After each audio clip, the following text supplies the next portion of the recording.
as children, sometimes Grandpa would be getting the family groceries, and we would go into the grocery store in Hampton, and he would give us 2 or 3 pennies, and we would spend our time looking in the glass case to see all the penny candy. And you always had to study carefully to see which kinds you could get the most for a penny. And it occupied us all the time Grandfather was buying the groceries. We always enjoyed going with him to Hampton. I don't know what else. When I was 6 years old, I went to Oromocto with my grandmother and lived there with her because her son was a minister and he was not married. And so they thought that grandmother would need company. So at 6 years, I was sent to go with her. I stayed in Oromocto for about a year. And later I lived in Petitcodiac with them until Uncle married. And then I returned to the bosom of the family.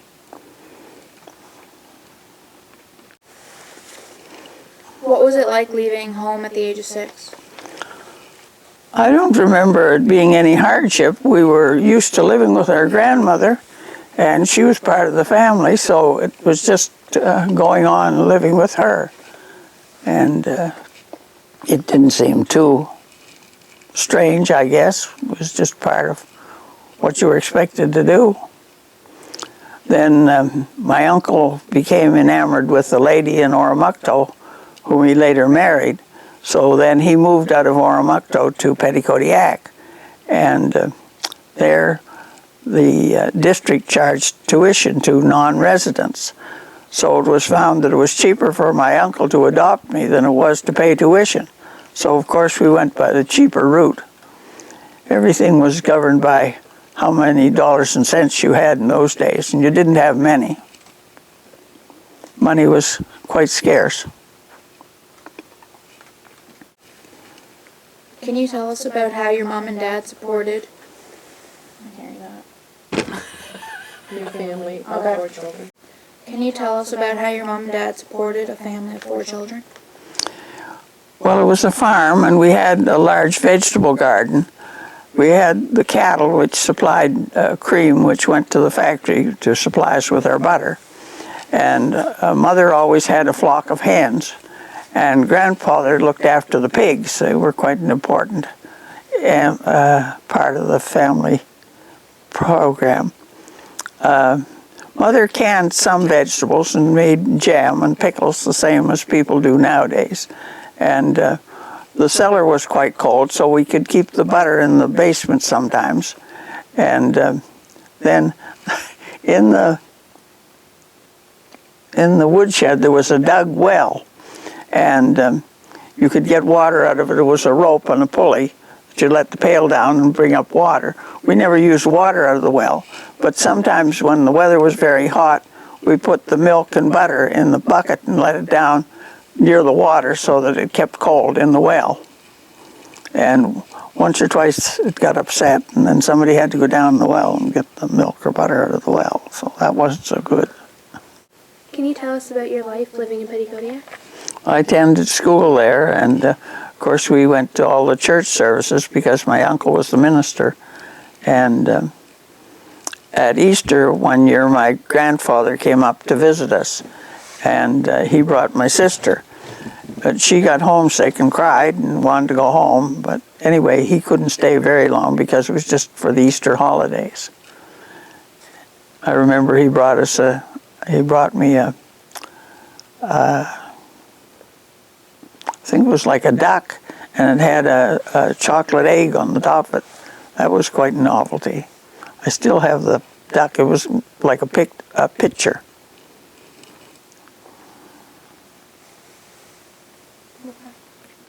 Can you tell us about your years going to school? Well, we had to walk to school, and it was 2 miles each way, which was quite a hardship for small children. But on rainy days, Grandfather would come with the car, and he would, the school was on a hill, and he would sit at the bottom of the hill and give the horn a toot, and we'd look out the window, and my brother or I would say, "Oh, Grandpa's coming to take us home." And he'll take all the children that go up the road. So school would be out with a rush, and we all ran and got in the car. Of course, there were no seat belts. And the first car he had was an open car with, it had isinglass curtains that could snap on in the wet weather. But most of the time he didn't bother with them, and we just rode in this open car. And it was always a great treat when Grandpa came and took us home. We got out early and we didn't have to walk. After passing grade 8 papers, I went to high school in Hampton. And Ida B. Hill was my teacher. She was very strict. We always said she favored the boys, so when a class was started, if it was very difficult, we would get the boys to ask her questions so that she would get answering them and we didn't get so much spotlight. And we thought we could get around her that way. I graduated from there, and the next year I went to vocational school for a year. I traveled to vocational school by train, and it was the milk train that went from Hampton to, went from Sussex to St. John. Stopped at all the little stations, and anybody that had milk or cream to put it on, and the train went on. It made me late getting to vocational school, so we had permission to be 5 minutes late when we got to school because you had to go from the railroad station out to where the vocational school is. It's, what do they call it now? North High School? They gave it a new name. It's there on Douglas Avenue. And after Christmas, I stayed with my uncle in East St. John. And I would come in on the train in the morning, and when school was over, I'd take the streetcar to the head of King Street. You had to transfer there to another streetcar and go to East St. John. I did that for the week, and then on Friday I would go back home to Hampton by train, spend the weekend at the farm. After I graduated from there, I went in training to the St. John General Hospital. I was there from 40 till 44. Can you tell us about what you did after you graduated from St. John General? I worked on at general duty for about 9 months, and we got $80 a month, and they did our laundry. And at the end of that time, another nurse and I, from Perth, Andover, decided that we wanted to have some kind of an adventure. So we decided that we would travel across Canada. And we started out our adventure in 1945. And that was when I met my husband by a strange fluke. He was a patient in the hospital. He wasn't my patient, but penicillin was quite new then, and only the graduate nurses were allowed to give the penicillin. So a student nurse came to me and said she had this patient down the hall, and he had to have penicillin such and such a time, and would I give him his penicillin? So I gave him his penicillin on the required hours, and that was all. I don't know if I even knew what his name was. But anyway, the day that we were going to leave the hospital to start our adventure across Canada, this tall man was standing by the desk, and I didn't pay any attention to him, but there was quite a lot of excitement around because the other nurses were saying about us leaving and how we were going to make out. And this man was paying strict attention, so anyway, we said that we had to take the train to Hampton that day to take our clothes and things with us. It was a very nasty rainy day in spring, and I was wondering all the while how I'm going to get all my possessions from my boarding house to the train station. Anyway, this man said, "Well, I'm going out to Hampton. I just have a truck, but I'd be glad to take you if you wanted to drive to Hampton." Oh, gee, this sounds good. Can you tell us about what you did after you graduated from St. John General? I worked on at general duty for about 9 months, and we got $80 a month, and they did our laundry. And at the end of that time, another nurse and I, from Perth Andover, decided that we wanted to have some kind of an adventure. So we decided that we would travel across Canada.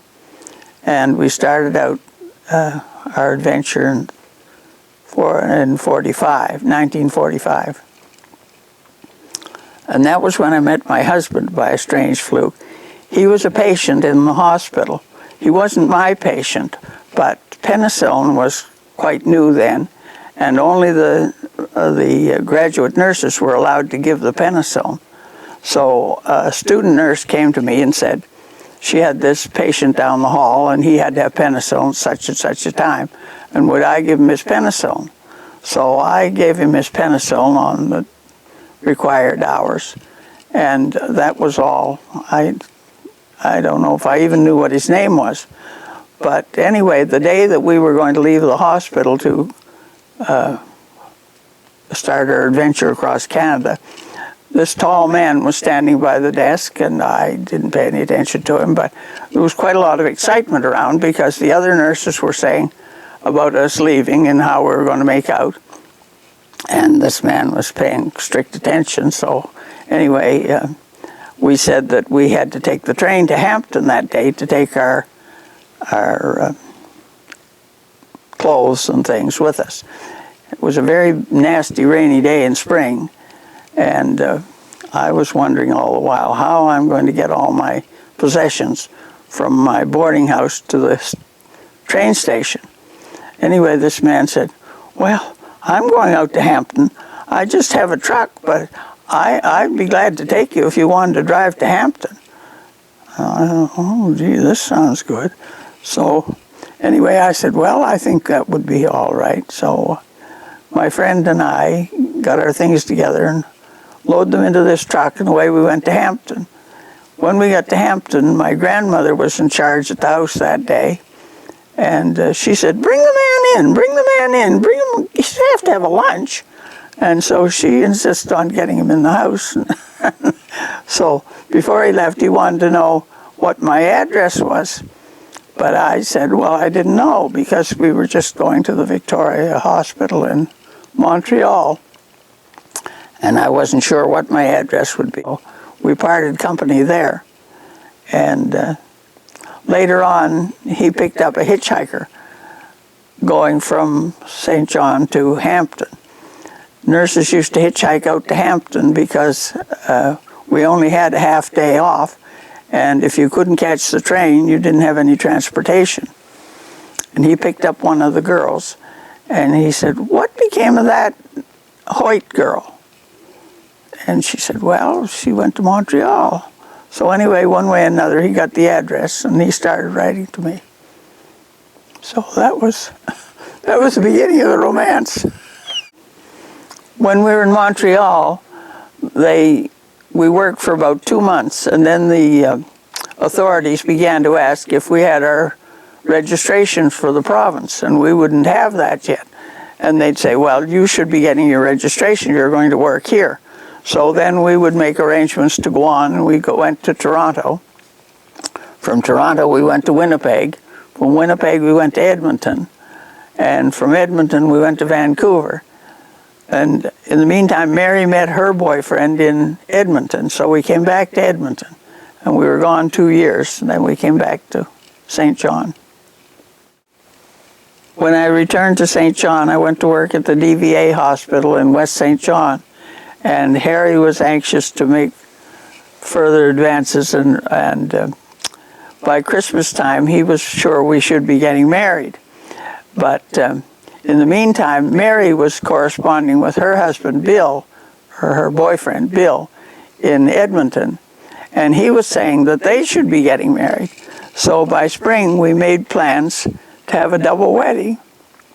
And Bill came from Edmonton and stayed with us, and we were married in Lower Norton and had a double wedding and had the reception at the house on the farm.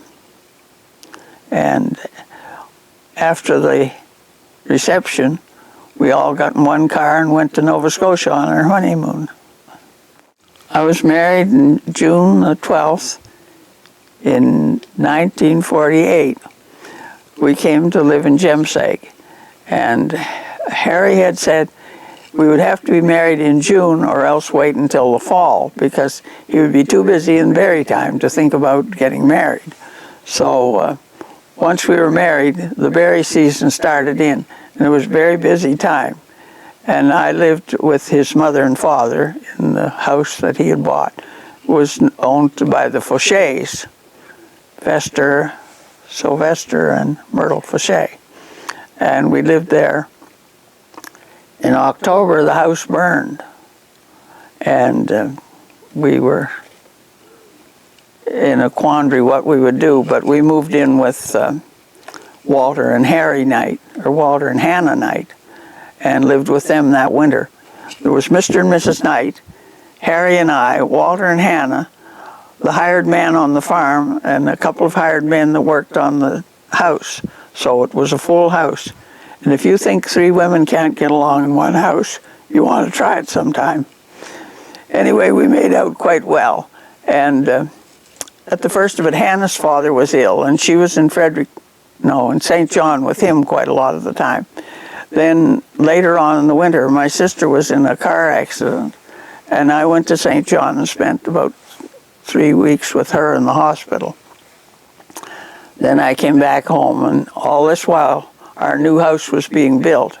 And by the 1st of April, we moved into the house. My father-in-law and Harry and I. Mrs. Knight was over with her daughter in Gagetown, who was going to have a baby soon. So the 3 of us were there.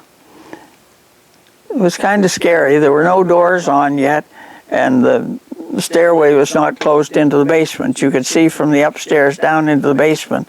And I said, I hope I don't walk in my sleep, because it might be disastrous. But the carpenter kept on working, and gradually, before the summer was over, everything was finished, and we had a very good house. Not a lot of furniture, but we had a house.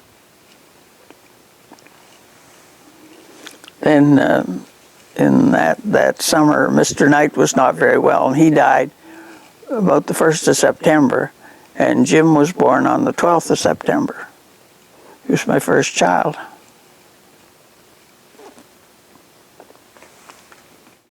How many other children did you have, and what was your favorite memory with them? I had 3 other children. Betty was born 2 years later, and Peter a year after that. Then we took a break, and Henry wasn't born until 4 years later. I don't know what would be a funny... an amusing incident was one time in March.